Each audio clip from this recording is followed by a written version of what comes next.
مسلمانوں کا المیہ یہ ہے کہ مسلمانوں نے اپنے امیر، اپنے رہبر و رہنما، اپنے سربراہوں کو پس پشت ڈال رکھا ہے اور خاص کر کے علماء کو، ائمہ مساجد کو ان کو بدلنا لوگ فیشن سمجھتے ہیں، اچھا جانتے ہیں، حالانکہ یہ بہت بڑے خسارے کی بات ہے۔ امام جو عالم ہوتا ہے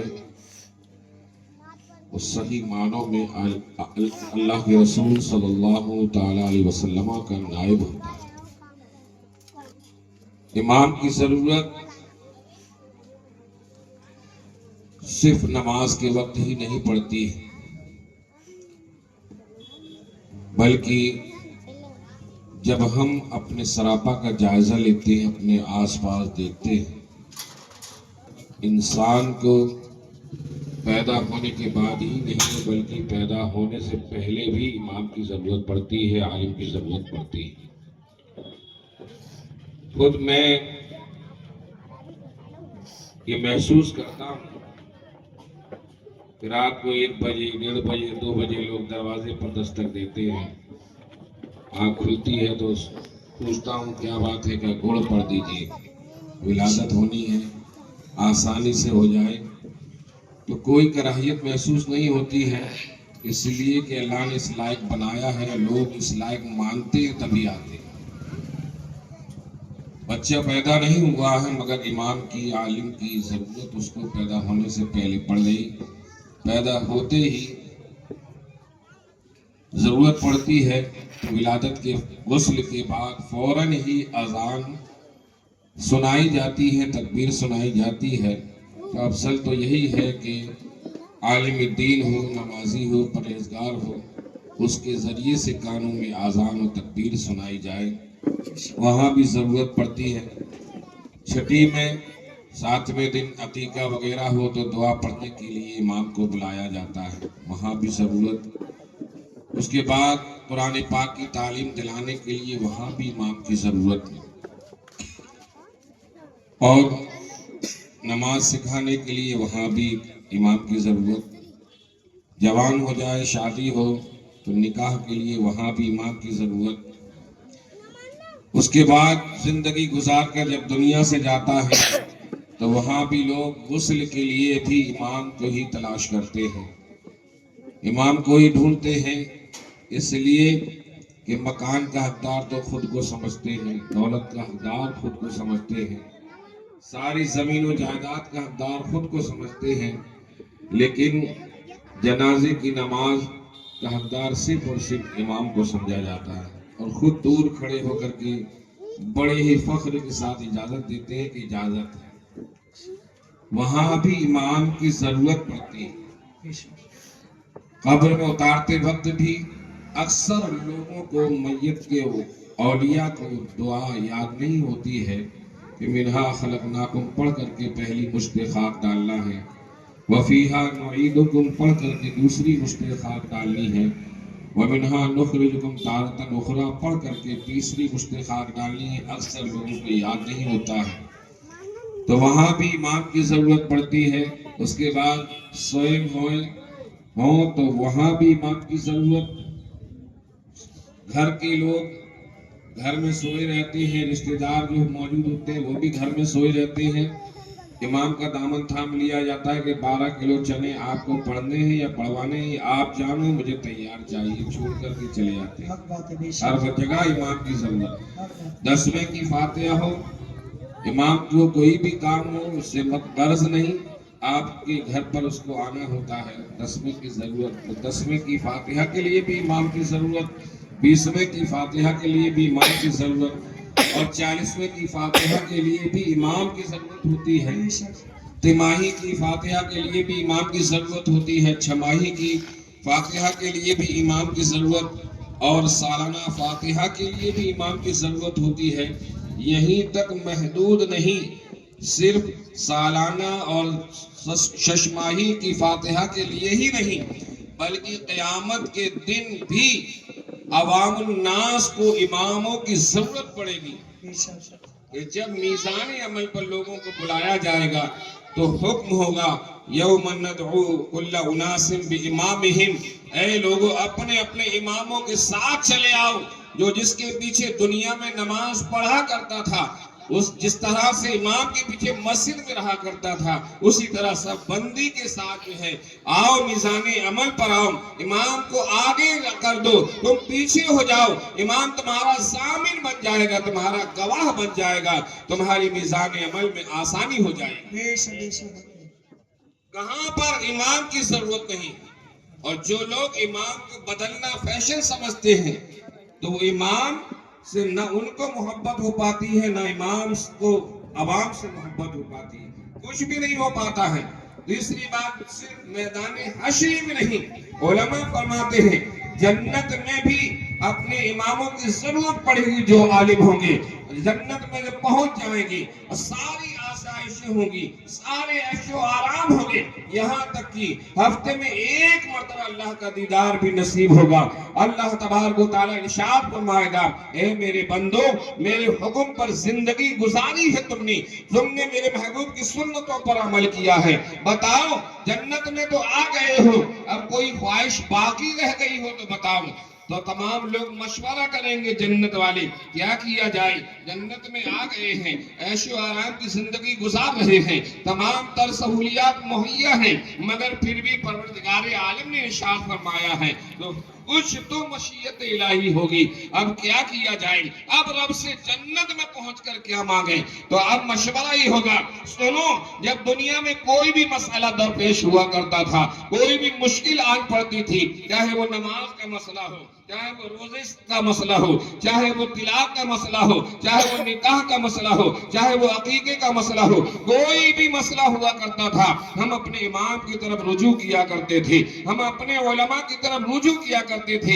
کیوں نہ آج بھی جنت میں بھی اپنے ائمہ کی طرف رجوع کریں، اپنے علماء کی طرف رجوع کریں، سب لوگ اپنے اپنے اماموں کی طرف چلے جائیں گے، اپنے علماء کے قریب جائیں گے اور دامن تھام لیں گے، اے میرے عالم، اے میرے امام، دنیا میں اس طرح سے تو نے میری رہبری کی تھی، ہماری رہنمائی کی تھی، اب جنت میں تو آ گئے ہیں، قبول ہے، سب کچھ تسلیم ہے، مگر رب نے ارشاد فرمایا ہے اب کوئی خواہش ہو تو بتاؤ۔ اے علماء کی جماعت، اے علماء اہل سنت، اب تو بتا دو، آخری بار پوچھ رہے ہیں، اب کوئی شاید مسئلہ پوچھنے کے لیے نہیں آئے گی، کوئی بات جاننے کے لیے نہیں آئیں گے، اب بتا دو تو صحیح کہ اب رب سے مانگے تو کیا مانگے؟ علماء فرمائیں گے سنو، جنت میں تمہیں ایک بار جب رب کا دیدار ہوتا ہے، رب نے پوچھا ہے، رب سے عرض کر دو، اے مولا ہفتے میں ایک بار جمعے کے دن تیرا دیدار ہوا کرتا ہے، ہماری خواہش یہ ہے، ہماری تمنا یہ ہے کہ روزانہ تیرا دیدار ہو جایا کرے۔ پتہ چلا جس طرح دنیا میں ہمیں علماء کی ضرورت ہے، کوئی بھی جہان ایسا نہیں جہاں ہمیں اپنے عالم کی ضرورت نہ ہو۔ نعرے تکبیر، نعرے رسالت، نعرے رسالت، علماء اہل سنت، علماء اہل سنت، نعرے تکبیر، نعرے رسالت۔ بڑے بڑے پٹیا پیر آج موجود ہوتے ہیں جو ایک وقت کی نماز نہیں پڑھتے ہیں، جمعے کی بھی کبھی کبھی بھول کر کے پڑھتے ہیں، کبھی کبھی نماز پڑھتے ہیں، وہ ایسے پٹیا پیر ہوتے ہیں کہ ان کو اماموں کی برائی کے سوا کچھ آتا نہیں، کچھ نہیں آتا، یہ دستور ہو گیا ہے، یہ آج کا چلن ہو گیا ہے۔ اگر بیوی سے جھگڑا ہو گیا غصہ اتارے گا امام پر آ کر، بیٹے نے نافرمانی کی غصہ اتارے گا امام کے اوپر آ کر کے، مسجد میں یہ چیز کی کمی نہیں ہے، یہاں پر یہ چیز کیوں پڑی ہوئی ہے، یہ جانماز ٹیڑھی کیوں بچھی ہوئی ہے۔ ارے تیرے باپ کا نوکر نہیں ہوتا امام، امام وقت کا بادشاہ ہوتا ہے، امام تیرا یہ ہے باپ سے بڑا مرتبہ، ماں باپ سے بڑا مرتبہ عالم کا ہوا کرتا ہے، امام کا مرتبہ نائب رسول کا ہوا کرتا ہے، وہ کسی کا غلام نہیں ہوتا ہے۔ بلکہ سن لے، تیرا یہ فریضہ بنتا ہے کہ مسجد میں کوئی بھی کمی دیکھے، اگر تو کر لے گا نیکیوں میں تیری اضافہ ہو جائے گا، اگر امام سے جھگڑا کرے گا نمازیں تیری برباد ہو جائیں گی۔ حضرت سیدنا اعلیٰ حضرت عظیم البرکت مجدد دین و ملت الشاہ امام احمد رضا فاضل بریلوی علیہ رحمت و رضوان میرے دادا پیر رحمت اللہ تعالی علیہ کی بارگاہ میں ایک شخص حاضر ہوا اور عرض کرنے لگا کہ حضور کوئی شخص ہے جو نماز تو نہیں پڑھتا ہے، کبھی کبھی نماز پڑھتا ہے اپنے امام کے پیچھے، مگر برائیاں روز کیا کرتا ہے، روزانہ غیبت کیا کرتا ہے، اس کے بارے میں کیا ارشاد ہے؟ اعلیٰ حضرت نے فرمایا تم اس کے بارے میں پوچھ رہے ہو جو غیبت کرتا ہے، اس کے بارے میں کیوں نہیں پوچھتے ہو جو کھڑے ہو کر غیبت سن لیتا ہے اور اس کا رد نہیں کرتا، اس کو روکتا نہیں ہے؟ فرمایا سنو، اگر کسی نے 50 60 سال تک بھی کسی امام کے پیچھے نمازیں پڑھی ہیں، فجر بھی پڑھی ہے، ظہر بھی پڑھی ہے، عصر بھی پڑھی ہے، مغرب پڑھی ہے، عشاء بھی پڑھی ہے، 50 سال تک ایک ہی امام کے پیچھے نماز پڑھتا رہا، کوئی بات نہیں، لیکن 50 سال کی نماز پڑھنے کے بعد جو ہے اگر کوئی اس امام کی برائی کر رہا تھا، کچھ لمحے کے لیے کھڑا ہو کر سننے لگا اور اس نے اس کا رد نہیں کیا، اس نے اس کو روکا نہیں، اس نے اس کو برا جانا نہیں، اس کی 50 سال کی پڑھی ہوئی نمازیں بے پڑھی ہو جائیں، کوئی ثواب نہیں ملے گا اسے، کوئی اجر نہیں، ساری نمازیں اس کے منہ پہ مار دی جائیں گی۔ لوگ رکعت 2 رکعت پڑھ کر کے اماموں کے امام بن جاتے ہیں، امام کا مرتبہ تو دیکھو، امام کا منصب تو دیکھو، امام غلطی اماموں سے بھی ہو سکتی ہے، علماء سے بھی ہو سکتی ہے، اس لیے کہ معصوم کوئی نہیں اس جہاں میں، فرشتے اور انبیاء معصوم ہوتے ہیں، اس کے علاوہ کوئی بھی معصوم نہیں ہوتا ہے، ہاں محفوظ عن الخطا ضرور ہوتے ہیں اولیاء کرام، جس کو اللہ چاہے وہ گناہوں سے محفوظ ضرور ہو جاتا ہے، بہرحال غلطی کسی سے بھی ہو سکتی ہے، آگ پانی مٹی ہوا سے ہر کوئی پیدا ہوا ہے، کبھی کوئی یہ ہے کوئی فطرت زور کرتی ہے، کبھی پانی کی فطرت زور کرتی ہے، کبھی آگ کی فطرت زور کرتی ہے، کبھی خاک کی فطرت زور کرتی ہے، کبھی ہوا کی فطرت زور کرتی ہے، کبھی آدمی اچھا بن جاتا ہے، کبھی کوئی برا خیال آ جائے برائی بھی ہو جاتی ہے، غلطی سرزد ہو جاتی ہے، سنو، مگر کسی کو ذلیل کرنے کا حق ایمان والوں کو دیا نہیں گیا ہے، اگر کسی کی غلطی دیکھو تو اس کے قریب جا کر کے اس کو آگاہ کر دو اور مہلت دو، سنورنے کے لیے سنبھلنے کے لیے مہلت دو، یہ نہیں کہ ڈائریکٹ فتویٰ بازی کر دی جائے۔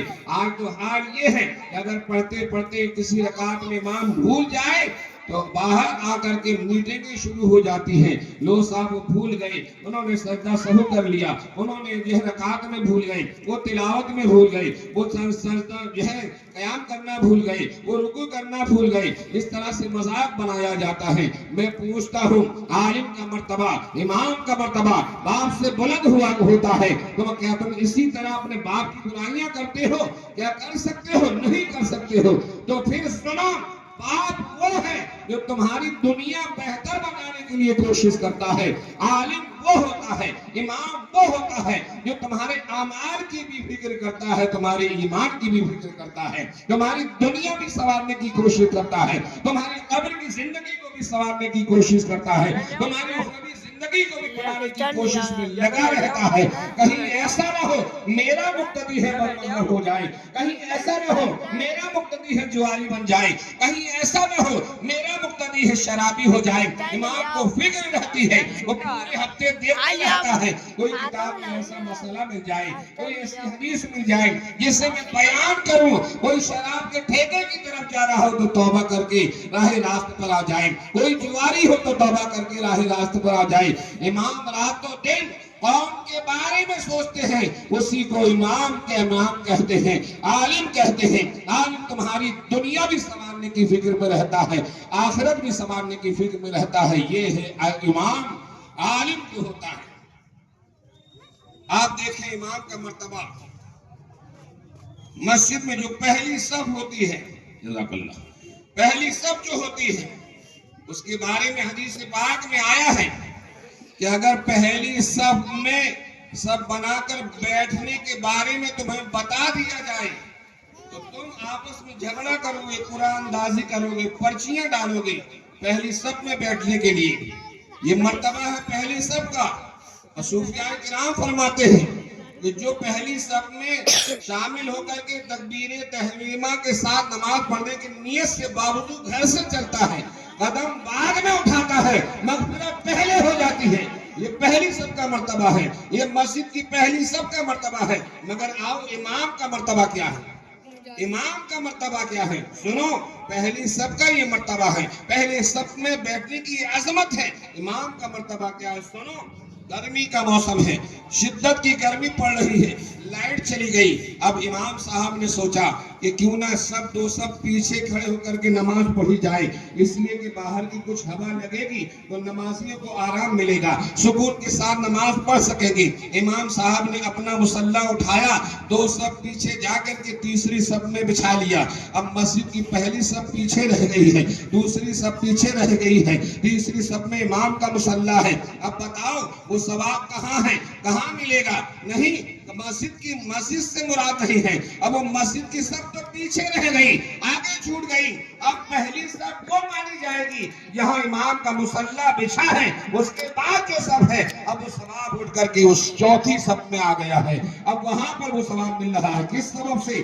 امام کی وجہ سے۔ امام کا مرتبہ یہ ہے کہ پہلی صف کا وہ ثواب اٹھا کر کے، اجر اٹھا کر کے چوتھی صف میں لے آیا ہے، یہ امام کا مرتبہ ہے۔ یہی تک نہیں، مسجد میں تعمیری کام لگا ہوا ہے، مسجد میں مسالہ بن رہا ہے، مسجد میں ریتا پڑی ہوئی ہے، مسجد میں سیمنٹ پڑا ہوا ہے، مسجد میں اینٹیں رکھی ہوئی ہیں۔ حال یہ ہے کہ جنابے والا مسجد میں جماعت نماز قائم نہیں ہو سکتی ہے، جگہ کی کمی ہے، نہیں ہو پائے گی۔ آپ جنابے کیا کیا جائے؟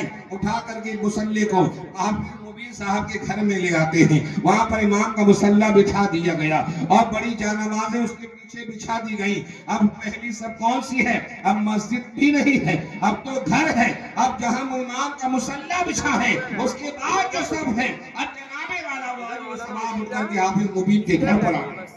یہ امام کا مرتبہ ہے۔ امام نائب رسول ہوتا ہے، نائب رسول ہوتا ہے۔ خدا کی قسم منبر رسول پر بیٹھ کر کے یا مصلی رسول پر بیٹھ کر کے اگر امام کسی کے حق میں بد دعا کرتے تو وہ بد دعا کبھی رد نہیں ہو سکتی، مگر ائمہ کرام کسی کے حق میں بد دعا نہیں کرتے ہیں، صبر کرتے ہیں، اس لیے کہ اللہ کی ذات پر بھروسہ ہے، یہاں نہیں تو کہیں اور ملے گا۔ بلکہ اللہ کے رسول نے ارشاد فرمایا، اللہ تبارک و تعالیٰ نے میری امت کے علماء کے لیے کا رزق جو ہے ساری دنیا میں پھیلا دیا ہے۔ علماء کا رزق ساری دنیا میں پھیلا دیا ہے۔ کیا سمجھے؟ تمہیں اگر رزق حاصل کرنا ہے، جا کر کے محنت کرنی ہوگی، جا کر کے مشقت کرنی ہوگی، پسینہ بہانا ہوگا، کوشش کرنی ہوگی۔ جب تمہیں تمہارے حصے کا رزق ملے گا، عالم وہ ہے کہ وہ محنت کرنے کا محتاج نہیں ہے، پسینہ بہانے کا محتاج نہیں ہے، جہاں سے چاہے گا اپنا رزق حاصل کر لے گا۔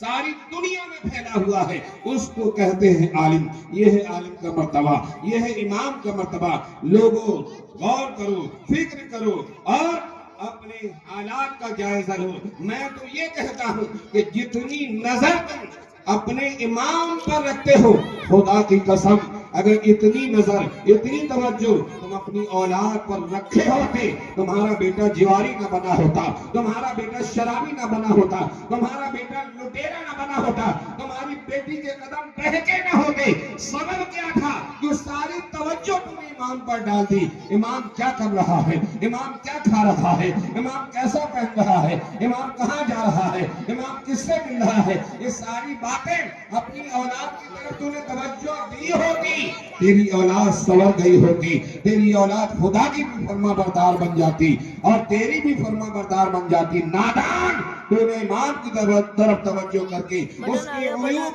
ڈھونڈ کر کے اپنی اولاد کو بھی بیگانہ کر دیا اور خود بھی جہنم کا حقدار بن گیا۔ حضرت امام نبوی رحمت اللہ تعالیٰ علیہ کا واقعہ یاد آ گیا۔ آخری بات میں آپ کو بتاؤں، حضرت امام نبوی رحمت اللہ تعالیٰ علیہ بہت بڑے امام ہیں، بہت بڑے ولی کامل ہیں۔